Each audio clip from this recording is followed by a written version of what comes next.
บายดีจ้าปลาลุงมันนี่กะน้องทองเขาออกมาเว่าในน้อยหนึงพี่น้องเลยเรื่องอยู่กับพอวันแม่น้อยแหละ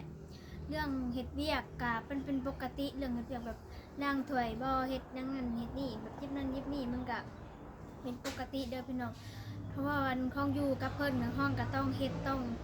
งจับนั่นจับนี่ซอยเพิ่นเพราะว่าเวลาน้องทองเจ็บเป็นไข้มากกะมีแต่พอวันแม่น้อยเบิ่งเจ็บไข้ล้มหมดยังกะอันเราเบิ่งพี่น้องเอ้ยเพราะว่าคันนั้นสิอยู่นำอยู่พอน้ำพอกะคือเฮ็ดแล้วเนาะพี่น้องเนาะอยู่น้ำพอกะแบบมีแต่ผู้ชายลงไปกลางเว้นกะมีแต่ผู้ชายน้องทองกะอยู่บ่ค่อยได้หันนะมีแต่ผู้ชายน้องทองว่าเป็นผู้หญิงคนนึงหันนะคันสิว่าอยู่นำแม่อีกกะอยู่นำแม่กะคือเฮ็ดแล้วเนาะพี่น้องเนาะคือเฮ็ดนั่นแหละเมื่อกะมันบ่มีหยังกะคือเฮ็ดแล้วแม่กะบ่แม่นพร้อมกับเป็นนั่นนะพี่น้องเอ้ยพร้อมกับบ่ได้ถือสาหรอกก็พี่น้องขนาดอันน้องลุงทบอนก็ยังเฮ็ดเวียกให้แม่ขนาดเราเป็นอันนั้นเป็นลูกของเราเองหั้นนะเราก็ยังให้ยิบนั่นยิบนี่น้องทองอยู่กับเพิ่นแบบน้องทองก็ต้องเฮ็ดต้องซอยต้องหยังเพิ่นเนาะพี่น้องเนาะถามน้องทองบ่พ่อ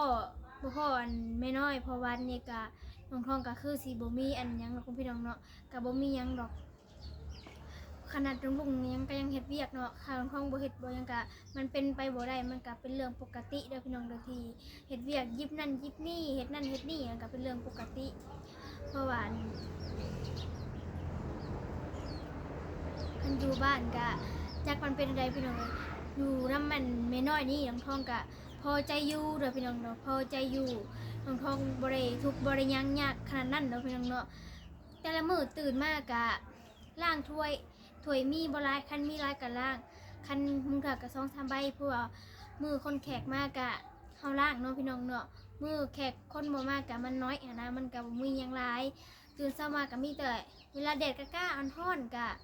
รดต้นหมอกต้นไม้รดต้นไม้ยามมื้อเช้ารดต้นไม้ปัดเฮือนก็บ่มีหยังหลายดอกเบิดเท่านั้นแหละพี่น้องปัดไม้ปัดเฮือนแล้วก็ล้างห้องน้ำแล้วก็เบิดแล้วก็นั่งรินอยู่พี่น้องเอ้ยบางเทื่อก็นั่งรินเลยมันยามแรงมากกะรดต้นหมอกต้นไม้อีกเพราะว่ามันอากาศมันร้อนเด้อพี่น้องบ่รดก็มันร้อนบ่รดก็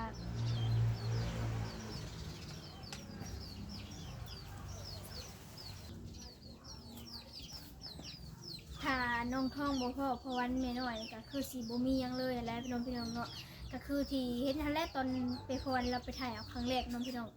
เราไปถ่ายเอาครั้งแรกนะก็คือเห็นแหละอยู่อันแบบถ้าบ่พอไม่น้อยก็คือแบบตึกซึกตึกซักอยู่แล้วเนาะพี่น้องเนาะก็คือคือพรแน่เนาะผมกับบริวีบริเวอร์แล้วเพราะว่าบ่มีวีบ่มีหยังเลยค่ะคันอยู่น้ำพอเนาะพี่น้องเนาะอย่างหนึ่งมาก็เป็นผู้สาวผู้ชายส่วนพ่อก็เป็นผู้ชายอ้ายก็เป็นผู้ชายคนบินนั่นก็เป็นผู้ชายน้องทงเป็นผู้หญิงผู้เดียวนะพี่น้องเลยที่อยู่ในหันเป็นผู้หญิงผู้เดียวมันก็นั่นแหละพี่น้องเนาะมื้อนี้ก็บ่ได้รดต้นไม้เพราะว่ามื้อวานนี้ฝนมันตกมื้อใดฝนตกก็บ่ได้รดมื้อใดฝนบ่ตกก็จังรดเนาะพี่น้องเนาะแต่บ่มีหยังหลายดอกพี่น้องเอ้ย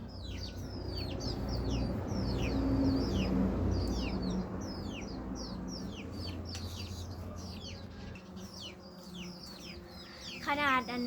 เฮาบอลเนาะอยู่เพื่อนก็เซาอุ่นละให้ซักเครื่องปานนั้นปานนี้แล้วก็ปานนั้นปานนี้แล้วก็ล้างห้องนอกห้องน้ำแล้วพี่น้องก็คือเรียกของปกติที่เฮ็ดนั่นเฮ็ดนี่นะพี่น้องเนาะอยู่น้ำเพิ่นก็ต้องเฮ็ดนั่นเฮ็ดนี่ตื่นเช้ามาก็เฮ็ดนั่นเฮ็ดนี่ล้างถ้วยล้างบวงแล้วก็บ่ได้มีหยังนะพี่น้องเอ้ยแล้วก็นั่งอยู่แล้วก็เล่นโทรศัพท์แบบนอนเล่นโทรศัพท์เนาะพี่น้องเนาะค่ำมาก็คันมีถ้วยก็ล้างถ้วยบ่มีแล้วก็บ่ได้ล้างอันนั้นก็บ่มีหยังหลายดอกเนาะพี่น้องเนาะน้องทองเต็มใจอยู่กับไปหน่อยเด้อพี่น้องเอ้ยไม่น้อยแล้วก็ดีน้องทองนะดีแล้วก็หักแพงน้องทองคือแบบคือลูกเลยเนาะพี่น้องเนาะว่าเจ็บเป็นไข้เอ็นอุ่นมากะไม่น้อยแล้วเป็นคนเบิ่งแยงกับพวันเนาะพี่น้องเนาะแล้วเป็นคนเบิ่งแยงบ่มีภัยนะพี่น้องเอ้ยพวันกับไม่น้อยเป็นคนคุ้มครองเวลาเจ็บเป็นไข้บ่นะแบบบ่สบายซื้อยาน้ำจากกระแป้งน้ำแดงเนาะอยู่น้ำเพิ่นกันเนาะพี่น้องเนาะกระแป้งครีมทานอกทานาคอโลนอยู่น้ำเพิ่นกะ ต้องได้ใส่เนาะพี่น้องแห้งใหญ่แห้งเริ่มเป็นสาวนะเนาะบ่ใส่ก็มีกลิ่นเหม็นนะเนาะพี่น้องเฮาก็ต้องเฮ็ดต้องหาเนาะพี่น้องเนาะยามมื้อแลงมาก็เกลือเป็ดเกลือไก่ก็บ่มีหยังเนาะพี่น้องเนาะเกลือเป็ดเกลือไก่นึ่งข้าวบ่เท่านั้นแหละซะก็บ่มีหยังเท่านั้นแหละพี่น้องเอ้ยยามมื้อเช้ามาค่ะตอนช่วยแรงๆมาก็กินข้าวกินน้ำแล้วก็นั่นคันว่าคันแขกคนมากก็เอาจอกเอายังออกมาแล้วพี่น้องบ่มียังดอกเอาจอกออกมาก็ให้แขกให้คนเนาะพี่น้องเนาะ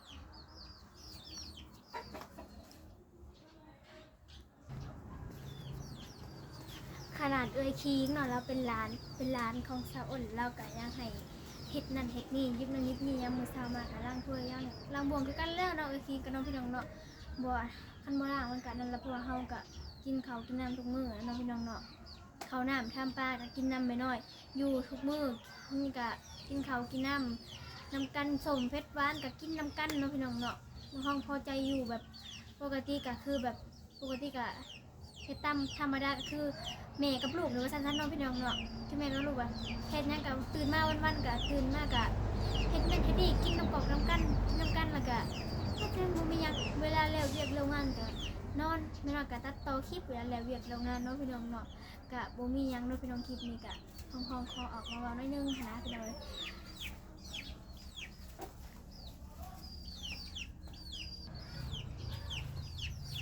มื้อนี้ก็เฮานั่งอยู่หลังบ้านเด้อพี่น้องเนาะเพราะว่าทางหน้าเพิ่นก็ซุ่มแซวแม่โพงกันเนาะพี่น้องเนาะซุ่มแซวแม่โพงเฮาก็มานั่งอยู่แถวหลังบ้านของหานพี่แหละบ่มีหยังมื้อนี้ก็ลมเย็นพี่น้องบ่ฮ้อนมื้อเช้านี่ก็เย็นหลัดลมก่อนพี่น้องหลัดลมก่อนเมียนคายเพราะว่ามันอากาศร้อนเนาะอากาศร้อนแล้วเฮาต้องได้กินน้ำกินในเนาะพี่น้องเนาะเย็นบ่กินกันบ่มีแห้งเนาะพี่น้องเนาะ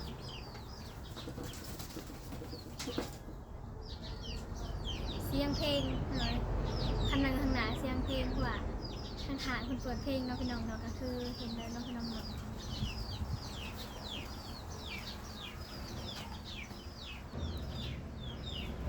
คันซิอยู่อัน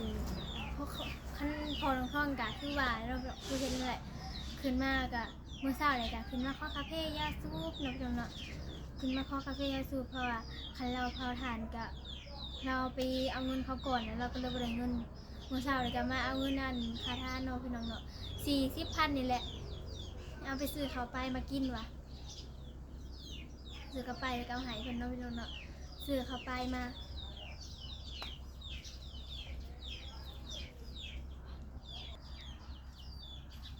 ทางหน้าก็สงกรานต์ปีใหม่เพิ่นก็เสลิมฉลองกันด้วยเนาะพี่น้องเนาะปีใหม่ก็นั่นเนาะพี่น้องเนาะเขาก็ซุ่มแซวแมวโพงก็คือเห็นแล้วเนาะพี่น้องเนาะของทองก็เป็นนั่นนี่นะจักแต่ละห้องก็พูดน่าสิเนาะพี่น้องเนาะห้องก็ถ้าบ่มีพวันไม่น้อยก็คือสิบ่แล้วเนาะพี่น้องสมมุติว่าเนาะคันอยู่น้ำพองทองแบบแห้งชั่วโมงนี่แห้งมันแห้งอันผ่านไปนะเนาะพี่น้องเนาะอันแห้งผ่านไปเจอก็สมมุติว่าคันอยู่น้ำพองทองแบบเป็นเมนเป็นยังมากอะมันก็ยากนะพี่น้องคันบ่พ่อไม่น้อยนี่เป็นยังน่ะบ่ฮู้ซะว่าเป็นยังเนาะพี่น้องเป็นแบบเป็นเมนเป็นเลือดนะคันบ่มีไม่น้อยนี่ก็คือสิบ่ฮู้ยังเลยนั่นเนาะพี่น้องเนาะบ่ฮู้ยังเลยซะบ่ซ้ำซะ